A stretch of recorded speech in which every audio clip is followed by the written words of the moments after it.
د افغانستان د کرکټ ملي لوبډلې تکړه لوبغاړی محمد نبی ساحل سره افغانان څه کوي او بل طرف په مقابل کې د ICC یا د کرکټ نړیواله شورا ورسره څه کوي.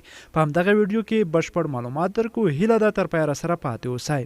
د کرکټ نړیواله شورا په خپل رسمي فیسبوک پاڼه لیکلي محمد نبی ساحل هغه لوبغاړی دی چې په یو ورځنۍ او شل اوریزه دواړه ډوله لوبو کې د نړۍ لومړنی نمبر الونډر لوبغاړی دی.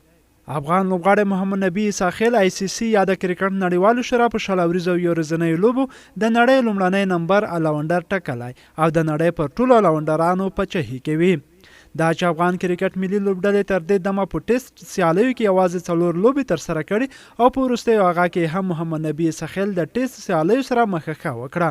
ممکن د زیاتو سیالیو په ترسره کولو سره نبی په ټیسټ سیالیو کې هم د نړۍ لومړنی نمبر الونډر لوبغاړی وای. په تیر 2019 میلادي کال کرکټ 500 ورځ نړیوال جام په سیالیو کې تر بېلابېلو نندرې وروسته اوس زیاتره افغان مینوال محمد نبی ساحل، رشید خان ارمان او اصغر افغان غاندي. مینوال وایي دوی په نړیوال جام کې د افغان ملي لوبډلې د ټولو لوبو بایللو اصلي عاملین دي. خو بل پلو د کرکټ نړیواله شورا بیا د وروستیو کې هر ځل محمد نبی ساحل او رشید خان ارمان ستاینه کوي.